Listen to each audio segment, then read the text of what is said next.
हरिओम नमः शिवाय। ही कथा पाण गुरु कृपा सां हासिल करे रहिया आहियूं। महिरबानी करे गौर ॾेई ॿुधजो। हिकिड़ो राजा ऐं ॿी राणी। उन ॿिन्ही खे हिकिड़ो ई सिकी लधो पुटु हो। कुदरत सां हो बीमार थी पियो। घणा ई डॉक्टर घुरायऊं, इलाज करायऊं, पर फ़ाइदो कोन थिए थियो। आख़िर हिकु ॾींहुं डॉक्टर चई वियो त राति जो हिन जो ख़्यालु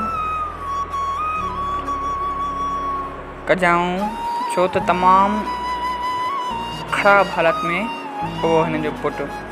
पोइ त राति जो ॿई राल ऐं मुड़ुसु, राजा ऐं राणी, ॿई हुन जे मथां वेही रहिया। हू सुतो पियो ऐं हू ॿई हुन जी निगरानी लाइ हुन जे मथां अची वेही रहिया। राति जो 2 वॻा त राजा खे निंड खणी वई ऐं राणी जाॻे पई। राजा सुम्ही रहियो जॾहिं 2 थिया ऐं राणी जाॻी पई।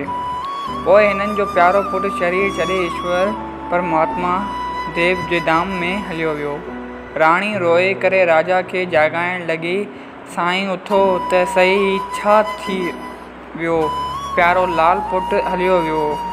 राजा हूं हूं कंदे वरी अखियूं बंदि करे सुम्ही रहियो। राणी सॾु करे चयसि त साईं ॿुधो नथा छा?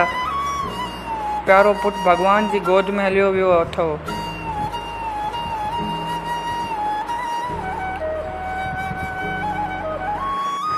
आख़िर राणी जे घणे रोअण ऐं सॾु करण सां राजा जाॻी पियो। राणीअ खे चयाईं त मूंखे छो जॻायो? मूंखे अहिड़ो त सुपिनो आयो हुओ जंहिंमें मूंखे 4 पुट हुआ। चारई मूं सां रांदि करे रहिया हुआ। हिकिड़े मुंहिंजे कुलनि ते वेठो हुओ ऐं ॿियो कच्छ में वेठो हुओ। टियों मूंसीं कुॾियो पिए ऐं चोथों घुमी रहियो मुंहिंजे आसे पासे। मां अहिड़ो आनंद में हुयमि जो मौत खे जागृत जुगत कुझु बि यादि कोन हुयो। ऐं न की तूं यादि हुई ऐं न वरी पुटु ही यादि आयो त तो जाॻायो ऐं सॾु कयो। हाणे उहे 4 ई पुट हलिया विया। हाणे तूं ॿुधा, हिन हिक जे लाइ रोआं जेको हींअर मरी वियो आहे, या उन्हनि 4 जे लाइ रोआं जेके मूंखे छॾे विया आहिनि। राणी राजा जा वचन ॿुधी जाॻी पई ऐं ज्ञान में अची वई त बराबरि आहे, ही बि सुपिनो आहे त हू बि सुपिनो ई हुयो।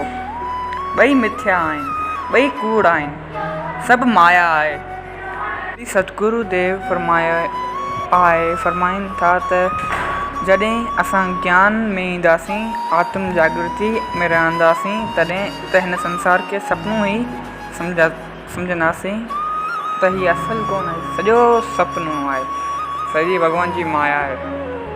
त जय सियाराम। अगरि हीअ नंढड़ी कथा तव्हांखे वणी, हिन कथा खे पंहिंजनि सां शेयर कयो। त जय सियाराम।